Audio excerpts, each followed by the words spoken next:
Last month, I visited Cincinnati Children's Hospital in Ohio and met with doctors and nurses who shared their research on neonatal abstinence syndrome, or NAS. NAS is heartbreaking development in newborns who are exposed to opioids before they are born. Many young mothers are not even aware of this disease.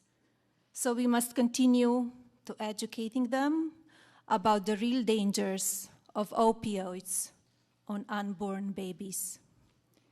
More recently, Betty Henderson shared with me a tragic story of losing her son to drug addiction. She suffered a pain no parent should ever have to endure, the loss of a child. Unfortunately, her story is just one of many because of this epidemic. I'm grateful to people like Betty who have the courage to share her story in an effort to raise awareness. And while this crisis has taken hold of our country, the American people have responded. The results can be seen in the creation of Lily's Place in West Virginia, a care center that takes in tiny infants with NAS and nurtures them back to health. Real progress is also being made because of the hard work by doctors and nurses across the country who have taken special interest to research and offer resources for those addicted to opioids. I'm proud of this administration's commitment to battling this epidemic. Just a few weeks ago, we held another opioid summit at the White House, where multiple panels came together to help all affected by drug addiction.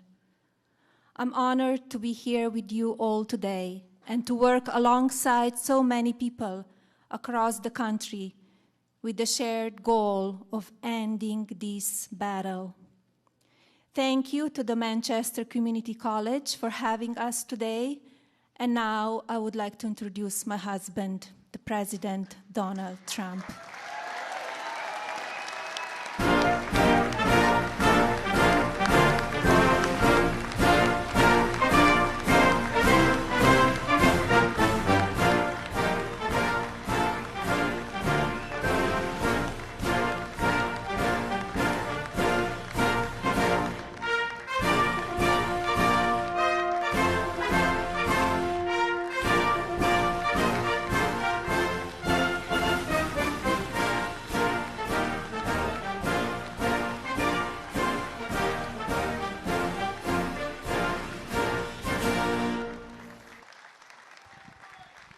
Thank you to our First Lady, Melania, who has been so incredible.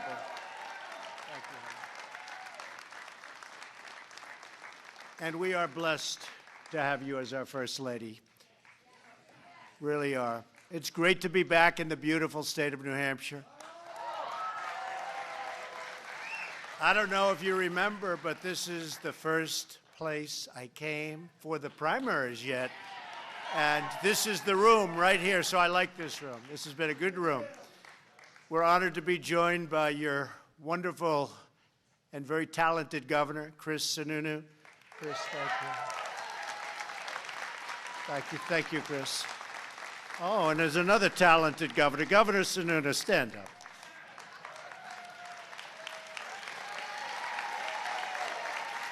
I have to tell you, there was nobody tougher on Trump at the beginning. It's true. There was nobody on television tougher. And then we met each other, and we liked each other, and he went from the worst to the best. Governor, thank you. I mean that too. Thank you. I want to thank also Attorney General Sessions and Secretary, thank you, Jeff, Secretary Azar, Secretary Nielsen, and Surgeon General Adams for joining us at this very important event. The First Lady and I just visited the Manchester Fire Department Safe Station, talking about it all over the country. The Fire Chief, Dan Goonan, and all of the first responders with us today, thank you. You've been incredible, and you're saving American lives. We're also joined by a number of law enforcement officers who we love. Our police, DEA, ICE, Border Patrol agents, and customs officers work night and day to keep drugs out of our communities and criminals off of our streets.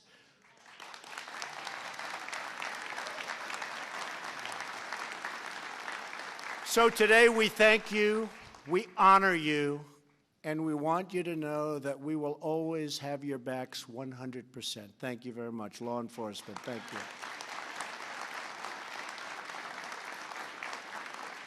I especially want to acknowledge all of the families with us today who have endured terrible hardships because of the opioid crisis, and especially those who have lost precious loved ones. I've been saying this for a long time, and it all started right here in New Hampshire because I see what you're going through, about as bad as there is anywhere in the country. And I said I'd be back, and we are back, and we're pouring a lot of money and a lot of talent into this horrible problem. And we pledge to honor the memory of those you lost with action and determination and resolve. We'll get it. We will not rest until the end. And I will tell you, this scourge of drug addiction in America will stop. It will stop.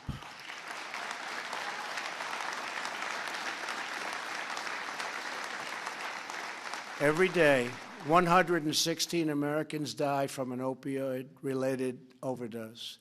In New Hampshire, the overdose, really death rate, I mean, can you believe this? The death rate is double the national average. It's got difficulties like people wouldn't believe. Defeating this epidemic will require the commitment of every state, local, and federal agency. Failure is not an option. Addiction is not our future. We will liberate our country from this crisis. Never been like this. Hundreds of years, never been like this. And we will raise a drug-free generation of American children. Last October, we declared the opioid crisis a public health emergency. Should have been done a long time before. Since then, we've worked with Congress to ensure at least $6 billion additional dollars going through right now in new funding in 2018 and 2019 to combat the opioid crisis, and we will be spending the most money ever on the opioid crisis.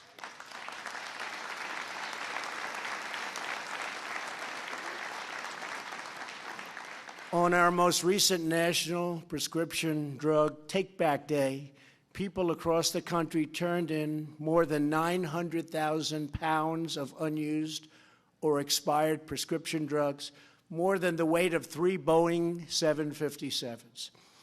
Our Custom and Border Protection and these people, the job they do is incredible. Seized nearly 1,500 pounds of fentanyl last year, nearly 3 times the amount seized in 2016. And I told China, don't send it. And I told Mexico, don't send it. Don't send it. In 2017, ICE arrested criminal aliens with 76,000 charges and convictions for dangerous drug crimes.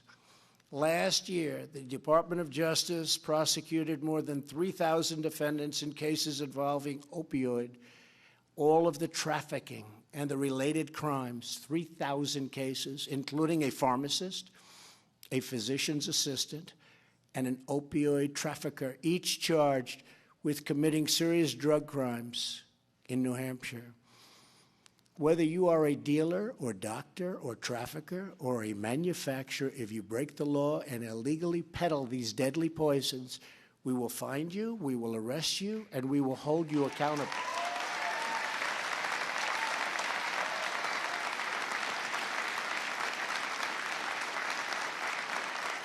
Thank you.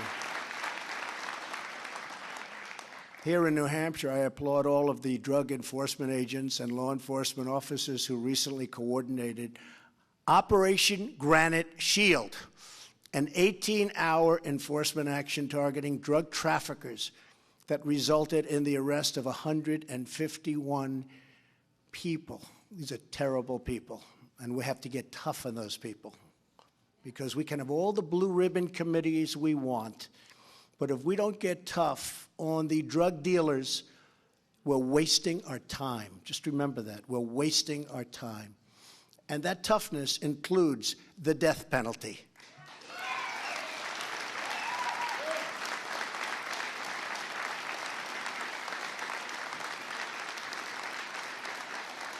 You know, it's an amazing thing. Some of these drug dealers will kill thousands of people during their lifetime. Thousands of people. And destroy many more lives than that. But they will kill thousands of people during their lifetime. And they'll get caught, and they'll get 30 days in jail. Or they'll go away for a year. Or they'll be fined. And yet if you kill one person, you get the death penalty, or you go to jail for life. So if we're not going to get tough on the drug dealers who kill thousands of people and destroy so many people's lives, we are just doing the wrong thing. We have got to get tough. This isn't about nice anymore. This isn't about committees. This isn't about let's get everybody and have dinners and let's have everybody go to a blue ribbon committee and everybody gets a medal for frankly talking and doing nothing. This is about winning a very, very tough problem. And if we don't get very tough on these dealers, it's not going to happen, folks. It's not going to happen. And I want to win this battle. I don't want to leave at the end of 7 years and have this problem. Okay? I don't want to, right? Thank you. Thank you. Not going to happen. Thank you all. A lot of voters in this room, I see that. Thank you. No, we're going to solve this problem. We're going to solve it with brains. We're going to solve it with resolve. We're going to solve it with toughness. Because toughness is the thing that they most fear. That's what they most fear. So to the brave agents and officers, thank you for protecting us all. Last year, my commission on combating the incredible crisis of opioids issued 56 recommendations. My administration agreed with all of the commission's goals, and we've worked aggressively to put them into action. Today, I'm here to announce additional steps that we're taking as part of our nationwide initiative to address the opioid crisis and, by the way, the drug crisis, the general drug crisis. First, we're taking action to reduce drug demand by preventing Americans from becoming addicted in the first place. So important. That includes increasing federal funding for the development of non-addictive painkillers. And we have to come up with a solution where we come up with a painkiller that's not so addictive. And we can do it. We're not that far off. We can do it. These things are incredibly addictive. So we're going to find that answer also. Here with us today are Jim and Jean Moser. They lost their beautiful son, Adam, to a fentanyl overdose. His addiction began with prescription pills he found in their kitchen cabinet. They have since begun the Zero Left initiative to help families get rid of excess painkillers. Jim and Jean, we're sorry for your loss. A great boy. He's a great boy. And we applaud your strength and your leadership. And where are you? Where are you? Come on up. Come on up here. Come on up here.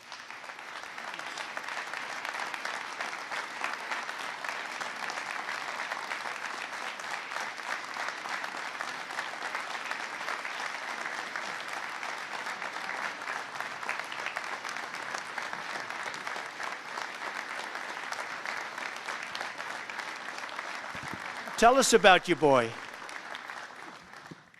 Wow.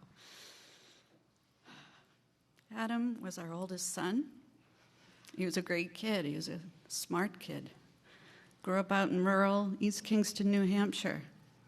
He had a degree in actuarial science, which, as many of you know, that's the science of forecasting risk. He was the kind of kid that made you feel really good about yourself. You give him 5 minutes, you really liked him. And, he just made a bad choice one night, as smart as he was. He found his way into our kitchen cabinet, and sadly, the rest is history. He got hooked on it and had to go to the street eventually, and he found fentanyl. And he's been gone for 2.5 years, and we miss him every day. Thank you. Thank you, darling. You take care of Thank yourself, you. okay? Thank you. All right. Thank you very much. Thank you.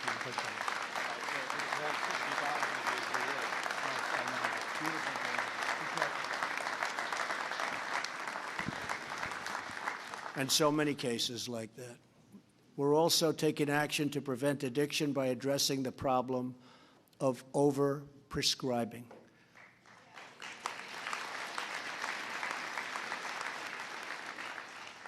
And our Department of Justice is looking very seriously into bringing major litigation against some of these drug companies. We'll bring it at a federal level. Some states are already bringing it, but we're thinking about bringing it at a very high federal level, and we'll do a job. We're going to cut nationwide opioid prescriptions by 1/3 over the next 3 years. We're also going to make sure that virtually all prescriptions reimbursed by the federal government follow best practices for prescribing. We'll ensure that opioid addiction is not subsidized by the American taxpayer. The best way, so important, and the best way to beat the drug crisis is to keep people from getting hooked on drugs to begin with.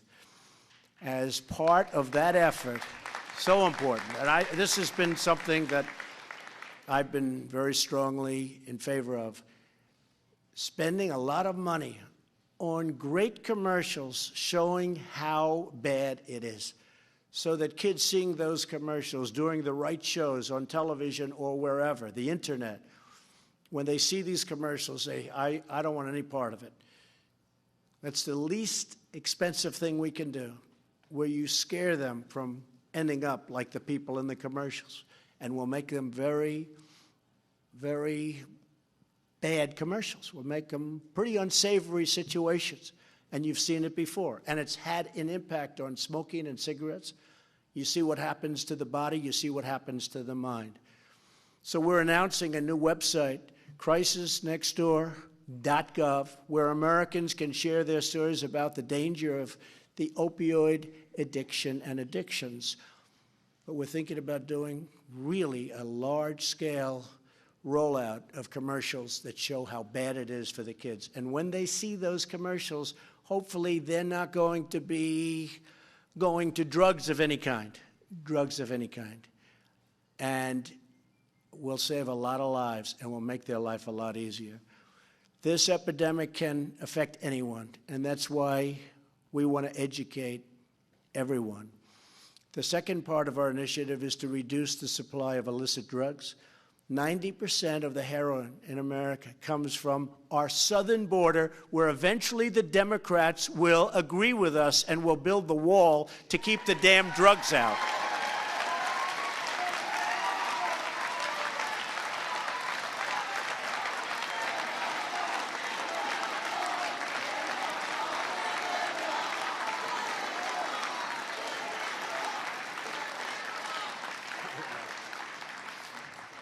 Pretty amazing.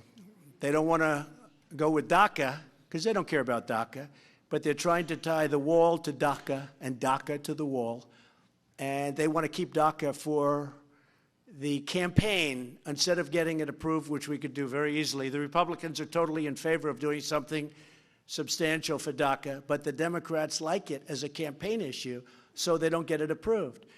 And they want to tie it to the wall, which is okay with me. Both should get approved. They don't want it to be approved. Remember what I said. They don't want it to be approved. They want to make it part of the campaign. Well, we'll make it part of the campaign also, and we'll win, because we're going to win on those issues. my administration is also confronting things called sanctuary cities that shield dangerous criminals. And every day, sanctuary cities release illegal immigrants, and drug dealers, traffickers, and gang members back into our communities. They're protected by these cities. And you say, what are they doing? They're safe havens for just some terrible people, And they're making it very dangerous for our law enforcement officers. You see it all the time. As the people of New Hampshire have learned firsthand, ending sanctuary cities is crucial to stopping the drug addiction crisis. And your governor, who is great, the numbers are going down in New Hampshire. I don't know if you've seen it, but the numbers are going down. Chris, we would just stand up, Chris.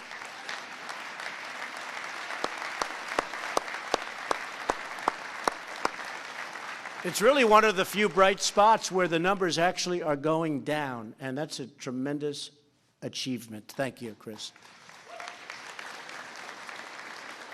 According to a recent Dartmouth study, the sanctuary city of Lawrence, Massachusetts, is one of the primary sources of fentanyl in 6 New Hampshire counties. ICE recently arrested 15 MS-13 gang members. These are not good people, folks, okay? These are bad, bad people. They don't use guns. They'd rather use knives because it's more painful and it takes longer. These are bad people. In Boston, Massachusetts, which is a place where you have sanctuary cities, I'm repeating my call on Congress to block funds for sanctuary cities and to close the deadly loopholes that allow criminals back into our country and into our country in the first place.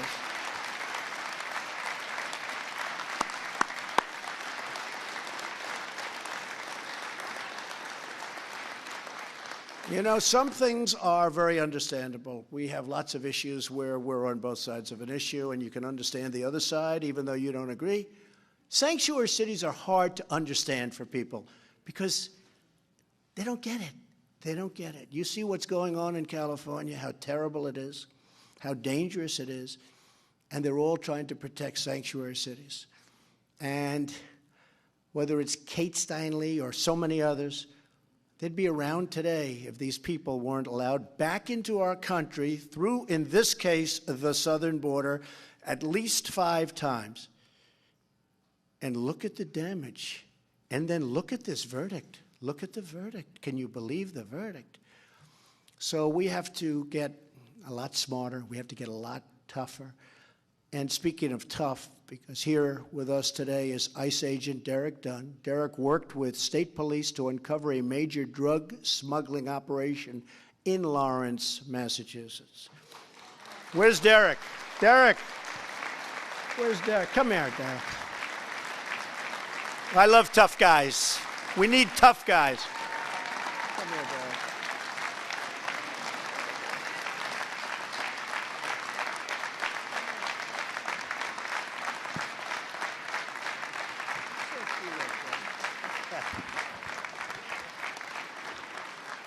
Just want to say thanks for everyone being here, and it's been a battle. It's been an absolute battle for our counterparts here at DEA and FBI and everybody, all the law enforcement, state police, and the local police. It's been an absolute battle.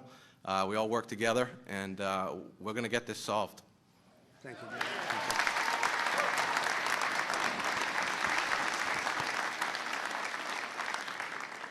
He didn't know he was going to do that. And you didn't know you were going to do that, but that's in honor of your boy, right? It made a big impact. I also want to mention ICE agent Ron Moran and Manchester Police Detective Patrick McGuire. They helped lead the team that arrested a terrible human trafficker who used opioids to harm, in a very violent way, his victims. Thank you both for bringing the trafficker to a very strong and swift justice. Where are you guys? Thank you. Stand up, fellas.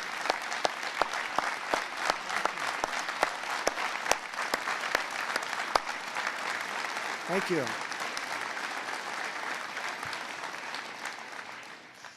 We're also shutting down illegal online marketplaces and preventing drugs that come from China and other countries from bypassing our borders, and we're getting very tough on it.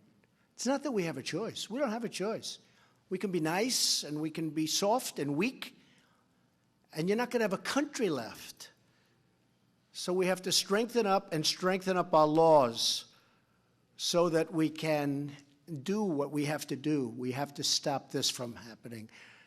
Drug traffickers kill so many thousands of our citizens every year, and that's why my Department of Justice will be seeking so many much tougher penalties than we've ever had, and we will be focusing on the penalty that I talked about previously for the big pushers, the ones that are really killing so many people, and that penalty is going to be the death penalty. If you look at other countries, I've gotten to know the leaders of many countries, and I won't mention names, but you know the countries I'm talking about. I go around, how's your drug problem? We don't have much of a drug problem. What do you mean you don't have a drug problem? Well, we don't have. I say, how come? We have zero tolerance for drug dealers. I say, what does that mean? That means we have the death penalty for drug dealers. We don't have a drug problem. Take a look at some of these countries where they don't play games. They don't have a drug problem. We have court cases that last 10 years, and then they get out at the end. We got to be tough. We have to be smart. We have to change the laws, and we're working on that right now. The Department of Justice is working very, very hard on that. But the ultimate penalty has to be the death penalty. Now, maybe our country's not ready for that. It's possible. It's possible that our country's not ready for that. And I can understand it, maybe. Although, personally, I can't understand that. But there are people that are good people, that are strong, smart people, and they would differ with most of us. But I think unless you do that, unless you have really, really powerful penalties led by the death penalty for the really bad pushers and abusers, we are going to get nowhere. And I'm telling you, we are going to get somewhere. Companies must also be held accountable. The Department of Justice recently created a task force to coordinate investigations and lawsuits against manufacturers and other bad actors that harm our citizens. And I can tell you that Jeff Sessions, who's here with us now, feels so strongly about this. And they're working very hard and very effectively on that. And so we appreciate that very much. Thank you. Thank you, Jeff. Thank you.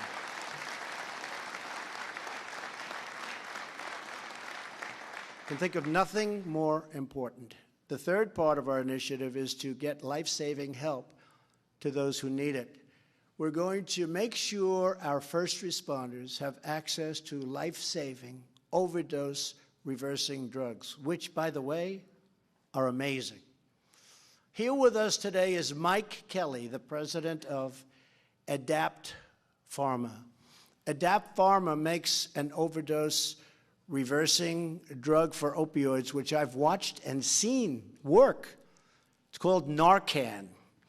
It's actually incredible. Today we applaud Adapt Pharma's decision to provide free Narcan to all high schools, colleges, and universities in America. I'd like you to come up, Mike. Come up. Where's Mike? Come up, Mike.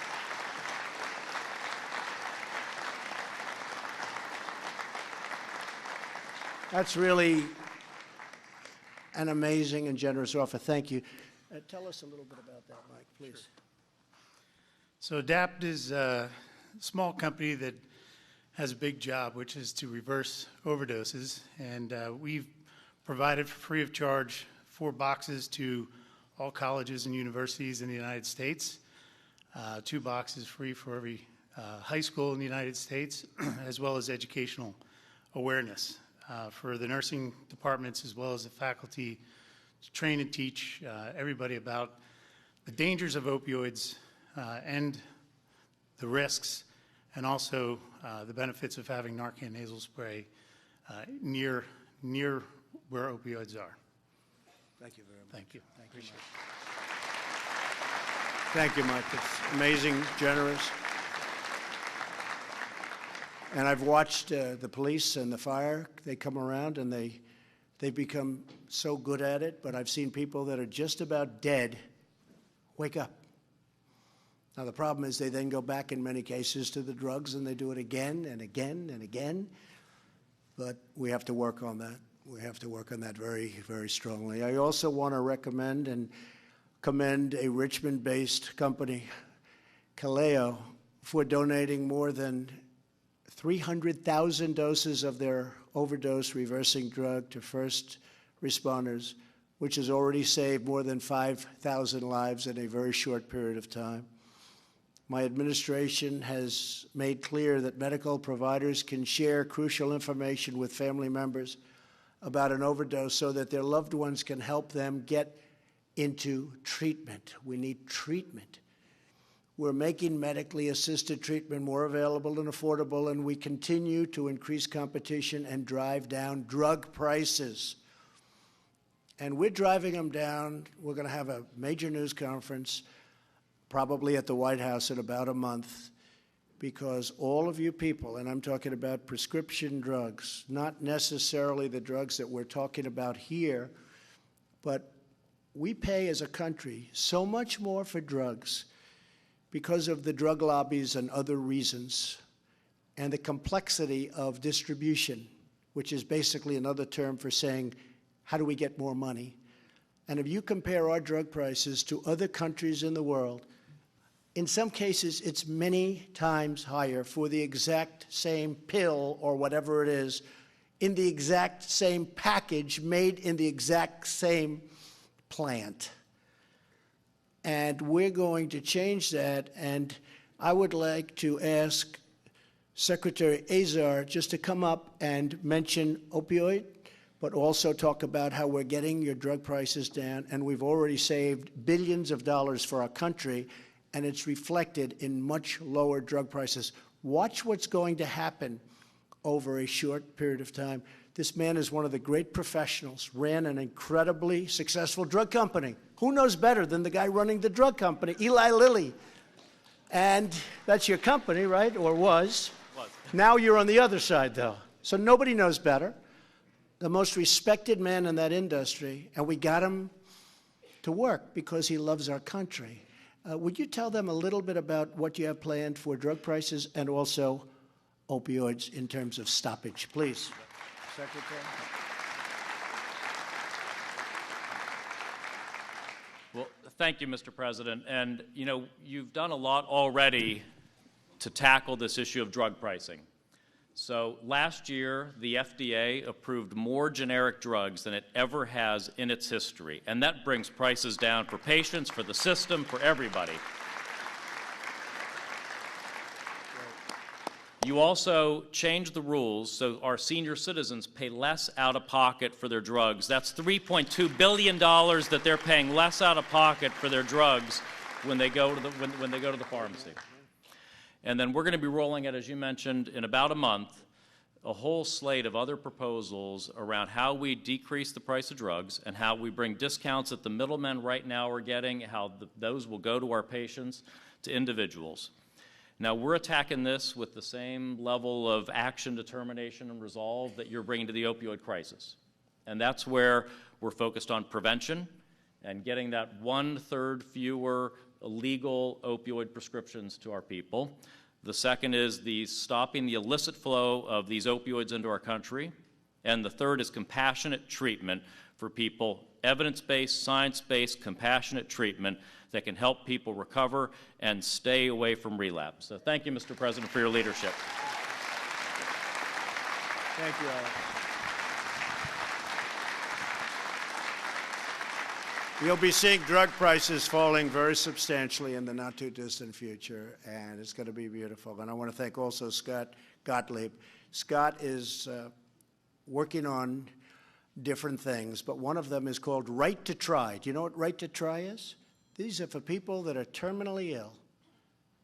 And there are very, very good-looking combinations of things, or pills, medicines, potential cures, and they're terminal, and they're not going to be living much longer. And we don't have the right to give them these experimental drugs or these early-stage drugs that really show promise for whatever reason. But they say because they don't want to harm somebody, if you can believe it. They don't want to harm. So the people will oftentimes go to foreign lands, foreign countries. They'll do anything. They want hope. They want hope. Right to try. So we're working with Congressman Greg Walden and numerous other senators and congressmen, and I think we're going to have good luck. The Democrats have been pushing back on it, but I think many of them are also coming along. It's called Right to Try. A patient is terminal. There's good progress made with a certain drug. We're going to make it possible for that patient to get that drug. And maybe it's going to work. It's hope.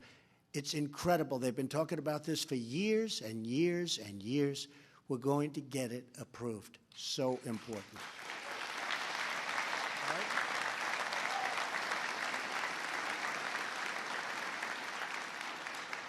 To further expand treatment, I'm also calling on Congress to change the restrictive 1970s-era law that prevents Medicaid from paying for care at certain treatment facilities with more than 16 beds.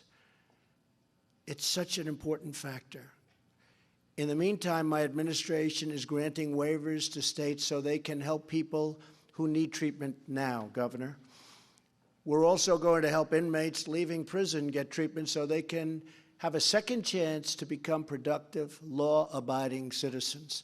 And what we've really done for the inmates, it's very hard for them to get out of jail and get a job.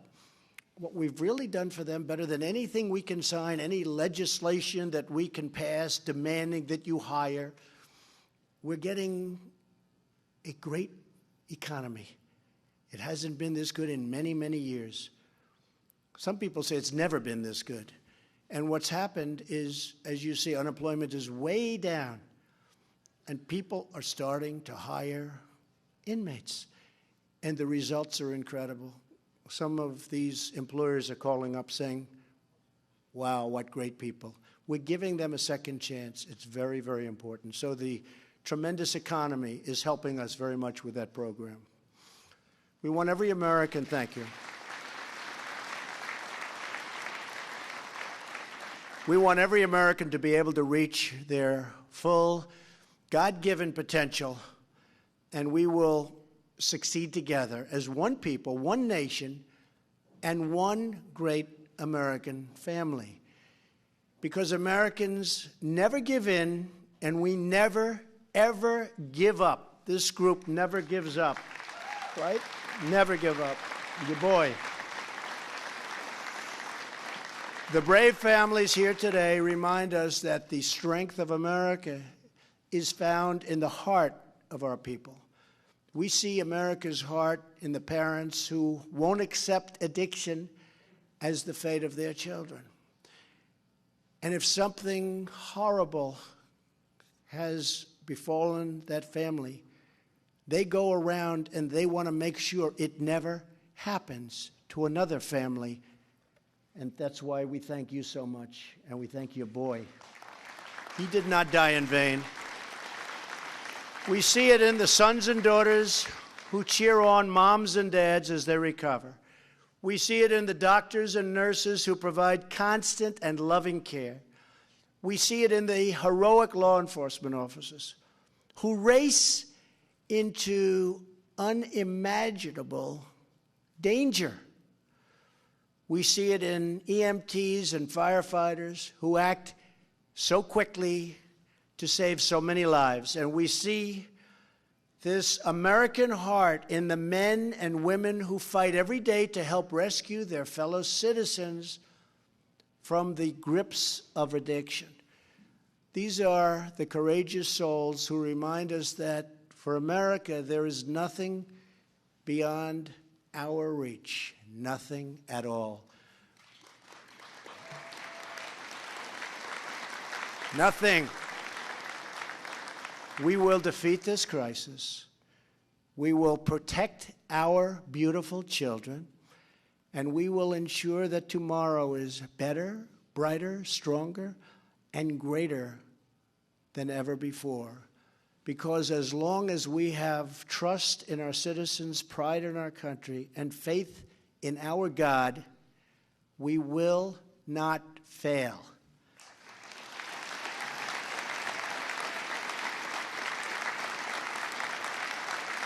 Thank you. Thank you. Thank you. Thank you. Thank you. Thank you very much. Thank you very much. Together we will end the scourge of drug addiction in America once and for all. We will win. We will beat it. We'll be tough, we'll be smart, we'll be kind, we'll be loving, we'll do whatever we have to do. But we're going to win. Thank you. God bless you, and God bless America. Thank you very much. Thank you.